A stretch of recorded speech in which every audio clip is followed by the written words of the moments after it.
Dignity cannot be denied. Respect cannot be forced. And justice, even when delayed, can still rise. The cuffs clicked shut before he could even speak. A black CEO, handcuffed on the sidewalk of his own neighborhood, accused of stealing the car he worked decades to afford. But the officers had no idea who they were humiliating or how violently the truth would snap back.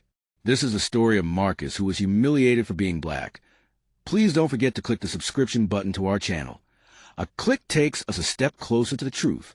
The flashing red and blue lights painted the night sky in accusation, slicing to a quiet hum of a wealthy suburban street. The luxury sedan rolled to a slow stop, its polished black exterior gleaming under the glare of the patrol car. Inside, Marcus Reed sat still, hands visible on the steering wheel, heart thumping, not from guilt, but from the familiar dread that came with moments like this. He had lived too many of them. Officer Daniels approached with a swagger that made the air feel tighter. He tapped the glass with unnecessary force. "License and registration." "And step out of the vehicle," he barked, as if speaking to someone beneath him. Marcus lowered the window calmly. "May I ask the reason?" "Step out," Daniels repeated, sharper, louder. He didn't answer questions. He commanded. The other officer, young and wide-eyed, shone a flashlight directly in Marcus's face as though hunting for guilt. Marcus stepped out. Daniels circled him like a predator examining prey. "Nice car," he sneered. "I'm sure it's yours, right?" The implication hung thick. A black man in a luxury car must be suspicious. Before Marcus could respond, Daniels yanked his arm behind him. The metal cuffs bit into his wrists. "We got a report," Daniels smirked. "Car matching this description stolen from a dealership tonight. You fit the description, too." "The description?" Marcus asked quietly. "What description?" Daniels shrugged. "You know, tall, black, male. That about covers it." The cruelty was casual. The ignorance was loud. The arrogance was deliberate. Neighbors began to step outside, whispering, some clutching robes, others clutching judgment. Someone muttered, "Figures." Another said, "Always causing trouble." No one asked questions. No one paused to consider dignity. They only saw what their bias allowed. Marcus swallowed the familiar burn of humiliation. He had spent his life proving himself only to be reduced, again, to a stereotype. Daniels pushed him toward the hood of the car. "Funny thing," he continued. "You people always think you're above the law, but the law's here now." Marcus stayed silent, letting him dig the pit deeper. From the corner of his eye, Marcus noticed the dashboard cam of the patrol car blinking, recording everything. Evidence. Daniels popped the trunk, rifling through Marcus's belongings, tossing expensive items carelessly onto the street. Shoes, documents, an embossed leather folder, everything scattered as though worthless. "What's this?" Daniels asked, picking up the folder. He opened it, expecting something incriminating. Instead, his expression faltered. Inside was a company seal, bold letters, and a signature page. Marcus Reed. Daniels read aloud slowly. Chief Executive Officer. Reed Tech Innovations? He blinked. CO? The junior officer's flashlight flickered as his hand trembled. The murmurs from neighbors died instantly, like someone had cut the air itself. Daniel's arrogance melted into confusion, then disbelief, then fear. Marcus lifted his head, eyes steady. "Yes," he said. "That's me." Daniel swallowed hard, stepping back. Well, I didn't know. That I'm educated?" Marcus asked quietly. "Successful? A leader? That I own the car I drive? Or that the only thing suspicious about me tonight was my skin?" The silence was suffocating. Shame dripped from every face. Marcus continued, voice even but loaded with truth. "You assumed a black man couldn't possibly belong in this neighborhood, couldn't own this car, couldn't be anything but trouble." Daniels opened his mouth, but no excuse formed. There was none to give. The junior officer fumbled awkwardly with the cuffs. "Sir, we can undo these." Marcus didn't move.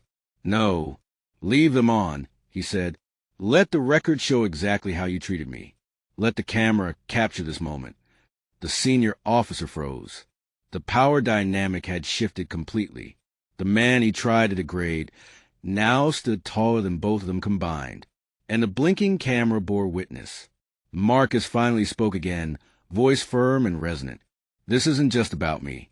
This happens every day to people who don't have titles, who can't pull out a document to stop the humiliation, people whose dignity is crushed under assumptions, and you'll have to answer for that. The wind rustled the trees overhead, carrying his words like a warning. Far down the road, additional lights appeared. A black SUV pulling up, tinted windows gliding open. A powerful voice called out from inside, "Marcus, everything okay?" Daniels went pale. Marcus turned, a slow, deliberate movement. A familiar face stepped out, a face every officer in the county recognized. Their supervisor, their boss, the county police commissioner. He walked forward, eyes cold, gaze shifting between his officers and the man in cuffs. "What exactly," the commissioner asked, "is happening here?" Daniels stuttered. "Sir, we thought." But before the explanation could form, the commissioner's expression turned stormy, jaw tight with controlled fury. "What you thought," he said, "may cost you more than your badge tonight." The street fell silent once more. Marcus stood still, wrist bound, eyes unblinking. And that's when the commissioner's gaze landed on the camera, then shifted slowly to Marcus, then back to his officers. The truth was about to spill. Something bigger was brewing. A revelation neither officer was prepared for. Because what happened next would shake the department, the community, and the assumptions people clung to. And as Marcus watched the commissioner take a step forward, voice dropping to a dangerous whisper he knew, the commissioner stepped closer. Each stride measured, boots thudding softly against the pavement. His face was a storm barely contained. The officers stiffened like school children awaiting consequences. Daniel's hand twitched toward the camera, as if wishing he could erase the last 10 minutes with a single swipe. But nothing could undo what had been captured. "Uncuff him," the commissioner ordered quietly. The silence that followed was heavy, heavier than shame, heavier than guilt. Daniel's hands shook as he fumbled with the keys, metal clinking against metal. When the cuffs finally snapped open, Marcus didn't rub his wrists or step back. He simply stood tall, dignity intact, presence commanding. The commissioner faced him. "Mr. Reed," he said respectfully, "I apologize for what happened tonight." His eyes hardened at his officers. "This isn't policing. This is profiling. And it ends now." A few neighbors who had been lingering began shrinking into their doorways, avoiding eye contact. Some crossed their arms. Others bowed their heads. Not one of them spoke. Daniels tried to explain. "Sir, we had a report." "No." The commissioner cut in sharply. "You had a bias. A bias so deep that you created a crime where there wasn't one. You humiliated a man because you couldn't imagine someone who looks like him having more success than you." Daniels flinched. The commissioner gestured to the dashboard cam. "That video is evidence. It doesn't lie. And neither does the community you embarrassed tonight." Marcus stepped forward, not aggressively, but with purpose. "I appreciate your apology," he said. "But this isn't just about me. This is about a system that excuses people like him until they hurt someone who can't fight back." His voice carried through the stillness, hitting every ear on the street. The commissioner nodded. "You're right, which is why disciplinary action starts now." The young officer swallowed hard. "Sir, I was just following."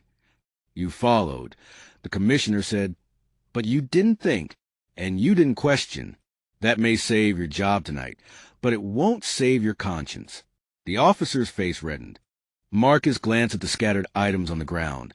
His documents, his folder, his briefcase, all thrown out carelessly, as though his achievements didn't matter. He bent down, collected the folder, and wiped the dust from the leather. Then he looked up. "You know what's sad?" he asked.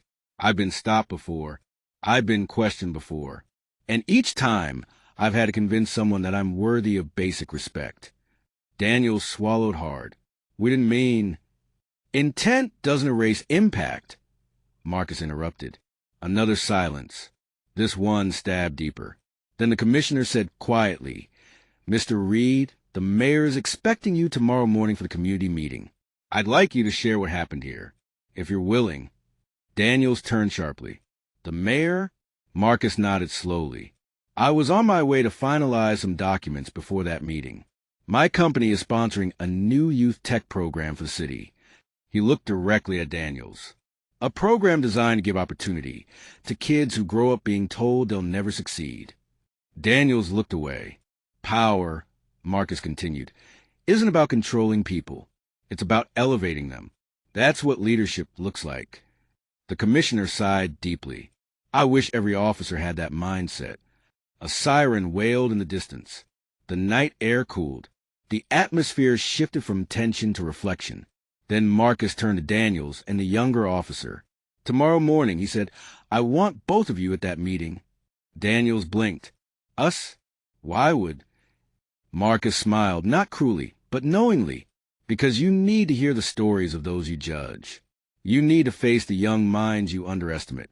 And you need to understand that change begins not with punishment, but with awareness.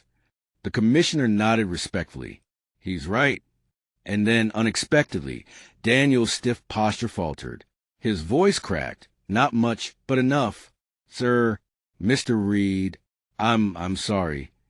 It was small, imperfect, but real. Marcus didn't rush to accept it. He let the apology hang, incomplete, just like the work ahead. Finally, he said, change isn't proven by words. It's proven by actions.